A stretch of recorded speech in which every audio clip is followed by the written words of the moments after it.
الحمد للہ رب العالمین والصلاة والسلام علی سید الانبیاء والمرسلین اما بعد فاعوذ باللہ من الشیطان الرجیم بسم اللہ الرحمن الرحیم۔ آج صحیح مسلم شریف کی ایک نئی کتاب شروع کرنے جا رہے ہیں۔ اس کتاب کا نام ہے کتاب الجنتی و صفتی نعیمہا و اہلیہا، کہ جنت اس کی نعمتوں اور اہل جنت کا بیان۔ باب نمبر 1007۔ اس کا عنوان کوئی قائم نہیں کیا امام مسلم رحمۃ اللہ علیہ نے۔ حدیث ہے 7001۔ حضرت انس بن مالک رضی اللہ تعالی عنہ روایت کرتے ہیں کہ نبی پاک صاحب لولاک صلی اللہ علیہ وآلہ وسلم نے ارشاد فرمایا کہ جنت تکالیف میں گھری ہوئی ہے اور جہنم نفسانی خواہشات میں گھری ہوئی۔ یہ دو جملے ہیں اور اس پورے دو جملوں کے اندر حقیقت کو کھول کے رکھ دیا آقا علیہ الصلوۃ والسلام۔ فرمایا کہ جو جنت ہے نا وہ تکلیفوں میں ہے، سجدہ ریزیوں میں ہے، نفس کے خلاف امور میں ہے، جو اپنی چاہت ہے اس کے خلاف میں ہے۔ کتنی چیزیں ایسی ہیں کہ بندہ چاہتا ہے پر اللہ کی فرما برداری اس کے خلاف میں ہوتی ہے۔ تو جو جنت ہے وہ تکلیفوں میں ہے، اور جو جہنم ہے وہ دنیاوی خواہشات، جو نفسانی خواہشات ہوتی ہے نا، اس میں گری ہوئی ہے کہ جنت میں جانا ہے دنیا پال لو تو یہ دوزخ کا سامان ہو جائے گا۔ اچھا جنت میں جانا ہے تو دنیا کی خواہشات کو چھوڑ دو، اللہ کی رضا کو پالو، اللہ کی فرما برداری کو پالو، جنت مل جائے گی۔ پھر آگے دیکھیں، حدیث نمبر 7003 ہے۔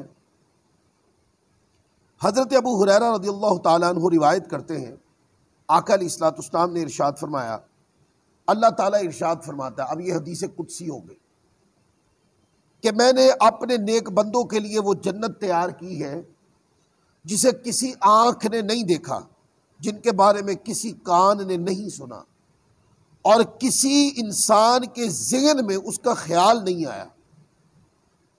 اور اس حدیث قدسی کا مصداق قرآن کی یہ آیت کریمہ ہے۔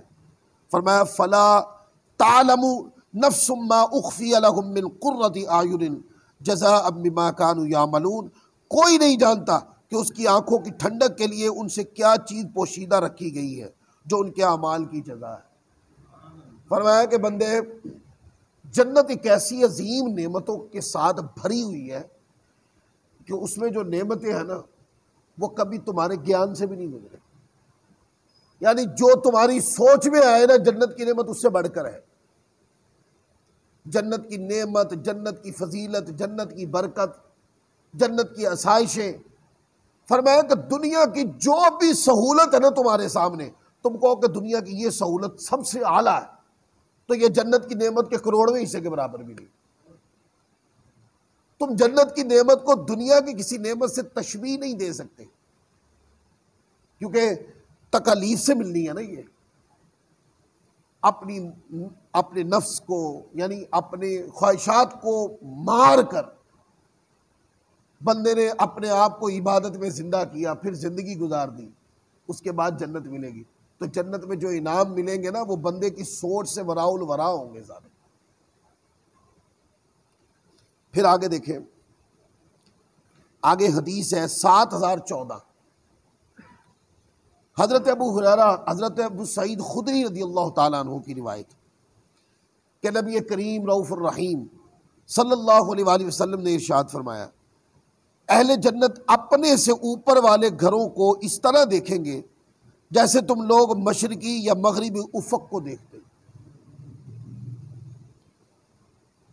کہتے ہیں کہ دور چمکنے والے ستاروں کو دیکھتے ہو، جس کی وجہ یہ ہے کہ ان کے درمیان درجات کے اعتبار سے فرق ہوگا۔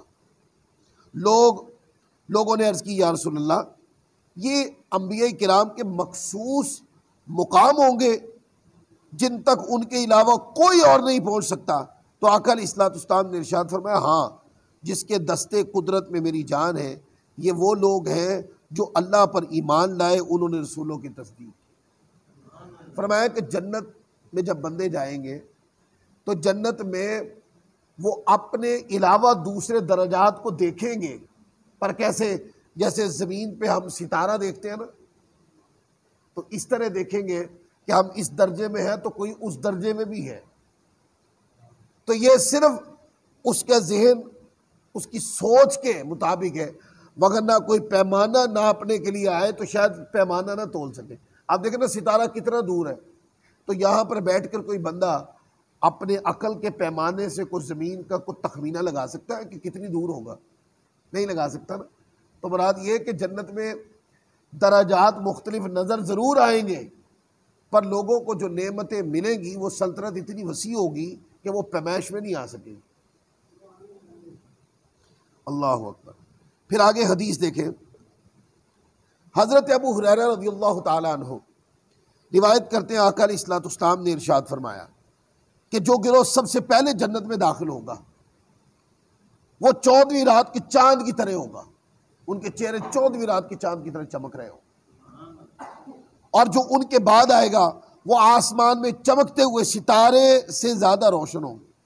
اہل جنت، اب آگے بات کر رہے ہیں، اہل جنت جنت میں پیشاب نہیں کریں گے، رفع حاجت یعنی پخانہ نہیں کریں گے، ناک صاف نہیں کریں گے، تھوکیں گے نہیں، ان کی کنگھی سونے کی ہوگی، ان کا پسینہ مشک کا ہوگا، ان کی انگیٹھی میں عود سلگے گا، ان کی بیویاں حورین ہوں گی۔ اہل جنت کی جسامت ان کے جد امجد کی طرح 60 گز ہوگی۔ آدم علیہ الصلوۃ والسلام کا قد مبارک 60 ہاتھ تھا، تو جنت میں ہر بندے کا قد یہی ہوگا، تاکہ کوئی کسی کو چھوٹا بڑا نہ کہہ سکے، کوئی کسی کو چھوٹا سمجھ کے تضحیک نہ کر سکے، کوئی زیادہ لمبا سمجھ کے کو مذاق نہ اڑا سکے، سب کے قد ایک برابر ہو۔ لیکن وہ کہتے ہیں نا کہ بندہ جنت میں کھائیں گے، تو بعض روایات میں آتا تو پھر کھانا ہضم کیسے ہوگا؟ اب دنیاوی نظام ہے نا کہ بندہ کھاتا ہے تو پھر بندے کے جسم سے وہ کھانا قدرتی طریقے سے خارج بھی ہو جاتا ہے، پانی پیتا ہے ایک قدرتی طریقے سے وہ پانی جسم سے خارج بھی ہو جاتا، تو جنتیوں کا کیسے ہوگا؟ کھائیں گے تو وہ بہت کچھ، ظاہر ہے ساری زندگی غربت کے مارے عبادات کی زندگی بسر کرنے کے بعد، تکلیفیں، صعوبتیں، پریشانی برداشت کرنے کے بعد اللہ کی کرم نوازی سے یہ جنت نصیب ہوئی ہے، تو جنت میں جا کے تو ہر کوئی بندہ مزے لے کے ساری چیزیں کھائے گا، موج کرے، وہاں جو مرضی جتنا مرضی کھاؤ، کوئی پیٹ خراب نہیں ہوگا، جتنا مرضی کھاؤ، اوپر نیچے کھاؤ، آگے پیچھے کھاؤ، جو کھاؤ، پیٹ تو خراب نہیں ہوگا وہاں پر۔ چاہے بھائی دودھ کے ساتھ شہد ملا کے بھی پی سکتے ہیں، جیسے بنیامین بھائی مسکرا رہے، آپ وہاں دیگر چیزیں جو آپ کو پسند آئے آپ وہاں پہ کھائیں، ٹھیک ہے۔ پھر ہضم کیسے ہوگا؟ کہتے ہیں کہ جسم سے ایک روایت کے مطابق کہ پانی پیئیں گے، مشروب پیئیں گے، تو جسم سے جو پسینہ خارج ہوگا نا وہ اس کے ختم ہونے کی علامت ہوگا، اور جو پسینہ خارج ہوگا وہ مشک سے بھی زیادہ خوشبودار ہوگا۔ اچھا جو کھانا کھایا اس کا کیا ہوگا؟ بھئی کھانا کھانے کے بعد ایک مشک بھرا ڈکار آئے گا اور کھانا ہضم ہو جائے گا۔ یعنی کہ جنت کی اتنی زیادہ اللہ تبارک و تعالیٰ کی کرم نوازی ہوں گی کہ بندہ انسانی عقل سے اس کو سوچ ہی نہیں سکتا۔ پھر آگے دیکھیں، آگے ایک حدیث ہے، حدیث نمبر 7030۔ ابو بکر بن ابو موسیٰ اپنے والد کے حوالے سے حضور علیہ الصلوۃ والسلام کا یہ فرمان نقل کرتے ہیں کہ جنت میں موتی سے بنا ہوا ایک خیمہ ہے جس کی بلندی 60 میل ہوگی، اس کے ہر ایک زاویہ میں مومن کے گھر والے رہتے ہوں گے اور وہ دوسروں کو نہیں دیکھ سکیں گے۔ اب آپ تو گلیاں ہیں نا، تو آپ دیکھتے ہیں کہ گلیوں سے لوگ گزرتے ہیں، آپ مکان کی چھت پہ چڑھ جاتے ہیں، دوسرے کا گھر بھی نظر آتا ہے، پر جنت میں ایسا نہیں ہوگا۔ جنت میں جدھر بھی دیکھیں گے نا اپنے ہی رہ رہے ہوں گے، تو دوسرے کے گھر، یعنی کہ چلو سادہ الفاظ میں کہہ دیں دنیا میں گھروں میں جھاتی پڑ جاتی ہے نا، تو جنت میں ایسا نہیں ہوگا۔ جنت میں یہ ساری سہولیات ہو، جدھر بھی دیکھو گے۔ اور پھر جنت میں بندے کے اندر خواہشات نفس بمعنی خواہشات دنیا کے نہیں ہوگا، ٹھیک ہے نا؟ اس لیے وہ جدھر بھی دیکھے گا اس کو اپنا ہی گھر نظر آئے گا، اس کو اللہ تعالیٰ کی نعمت ملے گی اتنی زیادہ کہ دور دور تک وہ دیکھے گا تو اپنا ہی کوئی رہ رہا ہوگا۔ پھر آگے دیکھیں، آگے حدیث نمبر 7033 ہے۔ حضرت ابو ہریرہ رضی اللہ تعالیٰ عنہ روایت کرتے ہیں، آقا علیہ الصلوۃ والسلام نے ارشاد فرمایا، اللہ تعالیٰ نے آدم علیہ الصلوۃ والسلام کو ان کی مخصوص صورت میں پیدا کیا جو اللہ تبارک و تعالیٰ عز و جل کو پسند تھی، کامل و اکمل ہے، حسن کا کرشمہ، حسن بے مثال کا کرشمہ، آدم علیہ الصلوۃ والسلام کی صورت پاک۔ پھر آپ دیکھتے نا انہی سے پھر انسان آگے پیدا ہوتے چلے گئے، وہ حسن تقسیم ہوتا چلا گیا، تو دیکھیں مختلف لوگ بن گئے۔ تو اللہ تبارک و تعالیٰ عز و جل نے مخصوص صورت میں پیدا فرمایا، یعنی پیدا کا معنی یہ ہے، یہاں لفظ پیدا تخلیق فرمایا، کیونکہ آدم علیہ الصلوۃ والسلام کی پیدائش اس طریق پر نہیں ہوئی جس طریق پہ عام انسان پیدا ہوتا ہے، تو اللہ نے تخلیق فرمائی۔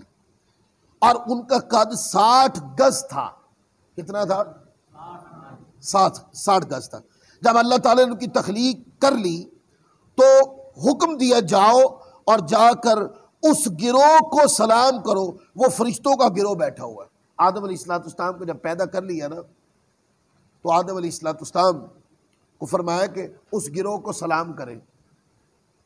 تو جو آپ سلام کریں گے، پھر آگے حدیث میں آتا ہے کہ جو وہ جواب دیں گے اسے غور سے سننا، کیونکہ وہ تمہارا اور تمہاری ذریت کا سلام ہوگا۔ آقا علیہ الصلوۃ والسلام فرماتے ہیں کہ جواب میں آدم علیہ الصلوۃ والسلام نے سلام کیا تو انہوں نے السلام علیکم کہا، اس گروہ کو، ملائکہ کے گروہ کو، آدم علیہ السلام نے۔ تو فرشتوں نے جواب دیا السلام علیکم ورحمۃ اللہ، یا وعلیکم السلام، بعض روایات میں کہا وعلیکم السلام ورحمۃ اللہ۔ آدم علیہ الصلوۃ والسلام نے سلام کرتے ہوئے کیا ارشاد فرمایا؟ السلام علیکم، تم سب پر سلامتی ہو۔ انہوں نے جواب میں کیا کہا؟ السلام علیکم ورحمۃ اللہ، آپ پر بھی سلامتی ہو اور ساتھ رحمتیں بھی ہو۔ اب اس سے ایک مسئلہ بھی سمجھا دوں۔ دیکھیں، جب کوئی آپ کو سلام کرے تو اس سے اعلیٰ لفظوں میں جواب دینا چاہیے۔ تو جب سلام کرنے والا کہے السلام علیکم ورحمۃ اللہ، اب جواب دینے والا کیا کہے گا؟ اب اس سے اعلیٰ لفظوں میں دینا ہے نا، وعلیکم السلام ورحمۃ اللہ وبرکاتہ۔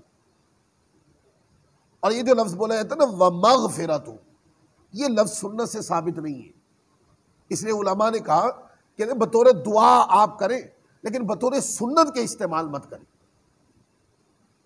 تو سلام کرنے کا طریقہ اعلیٰ لفظ یہ پورا سلام کر دیں، السلام علیکم ورحمۃ اللہ وبرکاتہ، اور جواب دینے والا یا تو اس طرح کے کلمات دہرائے یا اس سے اعلیٰ۔ اب سنت میں کیا ہے؟ وعلیکم السلام ورحمۃ اللہ وبرکاتہ، یہ ہے جواب۔ تو فرشتوں نے، آدم علیہ الصلوۃ والسلام نے السلام علیکم ارشاد فرمایا، فرشتوں نے کہا السلام علیکم ورحمۃ اللہ، فرشتوں کے جواب میں ورحمۃ اللہ کا اضافہ تھا۔ آقا علیہ الصلوۃ والسلام فرماتے جو شخص بھی جنت میں داخل ہوگا وہ حضرت آدم علیہ الصلوۃ والسلام جیسا ہوگا جسامت میں، ان کا قد 60 گز ہوگا، ان کے بعد قد میں کمی آتی گئی یہاں تک کہ یہ وقت آ گیا۔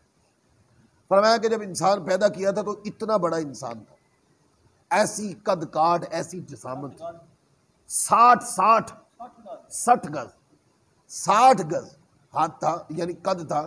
پھر وقت گزرتا گیا، قد چھوٹے ہوتے گئے، لیکن جب جنت میں جائیں گے تو انسان کو دوبارہ اس کے معیار تخلیق کے مطابق دوبارہ وہی جسامت دے دی ہے۔ تو اس سے یہ پتہ چلا کہ انسان کے لیے اللہ تعالیٰ عز و جل نے بے شمار نعمتیں اللہ تعالیٰ عز و جل جنت میں پیدا کر دی ہیں۔ اب یہ بھی مسئلہ سمجھا دوں، بعض لوگ کہتے ہیں کہ جنت پیدا ہوگی، یہ عقیدہ غلط ہے۔ بعض لوگ کہتے ہیں دوزخ پیدا ہوگی، جب قیامت آئے گی، زمین ختم ہو جائے گی، پھر اللہ جنت پیدا کرے گا، پھر اللہ دوزخ پیدا کرے گا۔ نہ، یہ عقیدہ غلط۔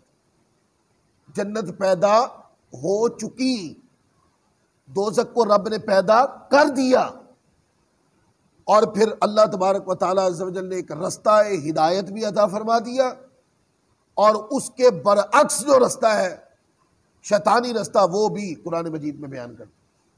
شیطان اگر اپنے پورے جاہو لشکر کے ساتھ لوگوں کو برباد اور خراب کرنے کے لیے آتا ہے، تو مومنین کو بچانے کے لیے اللہ تعالیٰ نے انبیاء جیسی پاک ذاتوں کو بھی تو بھیجا ہے نا، جنہوں نے تشریف لا کر انسانیت کو گمراہی سے نکال کر ہدایت پر گامزن کر دی۔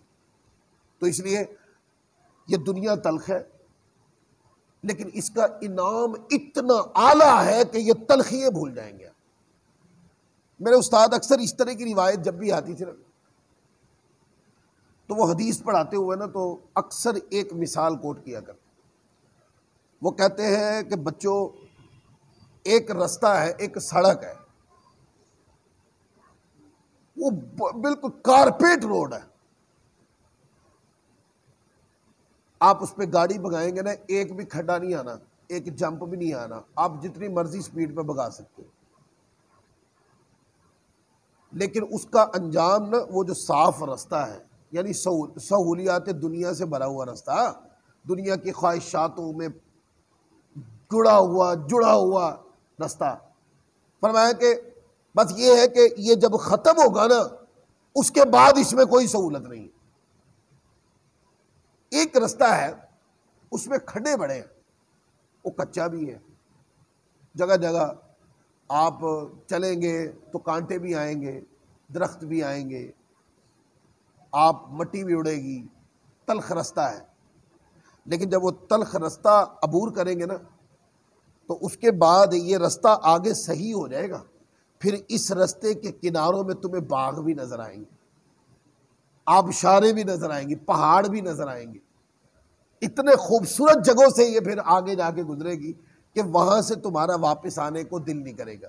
اب کیا ہے، پہلی مثال کوٹ کرتے ہوئے انہوں نے یہ فرمایا کہ یہ جو دنیا ہے، اگر دنیا میں بندے نے دنیا کو خوش کرنے کے لیے یا دنیا اپنا لی، اور دنیا کی لذتیں، خواہشات نفسانیت، اور جناب دنیا کے جاہو جلال، تو منصب، تو یہ تو وہ، اور اللہ کی عبادت سے اپنے آپ کو جی چرایا، تو فرمایا کہ اس کا کوئی انعام بعد میں سہولت والا نہیں ہے۔ یہ وہ کارپیٹ روڈ کی طرح ہے کہ دنیا میں خواہشات کو پال لو، اس کے بعد اتنی تلخ جگہ آ جائے گی کہ وہاں سے واپس نہیں نکل پاؤ۔ اور ایک تنگی کا رستہ ہے، وہ عبادت کا، اللہ کی فرما برداری کا، کیونکہ اس کے مقابلے میں شیطان ہے، اس نے آپ کو اس پر قائم نہیں رہنے دینا، وہ بار بار تکلیفیں دے گا، بار بار پریشانیوں میں مبتلا کرے گا۔ لیکن جب بندہ یہاں سے گزر کر، تکلیفوں سے گزر کر، یہ دشوار گزار گھاٹیوں سے گزر کر چلا جائے گا، تو فرمایا اس کے بعد اللہ کی رحمت سے آگے ہے جنت، اور وہ جنت دائمی ہے، اس میں اتنی نعمتیں ہیں کہ جو کبھی گیان سے بھی نہیں گزری اور ختم بھی نہیں ہونی۔ ابھی تو کوئی اچھا مشروب یا اچھا کھانا یا اچھا پھل آ جائے نا، تو مہنگا بھی ہو، تو بندہ پیسے جوڑ کے لے کے آیا اس کو، تو بندہ کہتا ہے سارا میں ہی کھا جاؤں، اس میں لذت اتنی ہوتی ہے، بندہ کہتا ہے میں ہی سارا کھا جاؤں، بھائی اور بھی ہو تو میرے لیے لے آ۔ جنت میں یہ لالچ بھی ختم ہو جائے گی، آپ جتنا کھا سکتے ہیں کھا لیں، اور بندہ کہے گا نا نہیں کہ بھائی یہ نہ ہو کہ یار بعض مرتبہ کوئی چیز زیادہ لذیذ ہوتی ہے تو بندہ زیادہ کھاتا ہے، پیٹ بھر جاتا ہے، پھر اس کی تما بھی ختم ہو جاتی ہے۔ جنت میں یہ بھی نہیں ہوگا، یہ بھی نہیں ہوگا، جتنا دل کرے کھائیں، وہ پیٹ کی کوفت بھی نہیں ہوگی۔ یہ کیا ہے؟ یہ اس مومن بندے کے لیے ہے جو اللہ کے لیے تکلیفوں میں مبتلا رہتا ہے، جو اللہ تعالیٰ کی یاد میں دنیا سے لڑتا رہتا ہے، پر اللہ کی یاد سے غافل نہیں ہوتا ہے۔ اللہ تعالیٰ ہم سب کو عمل کی توفیق عطا فرمائے۔ وما علینا الا البلاغ المبین۔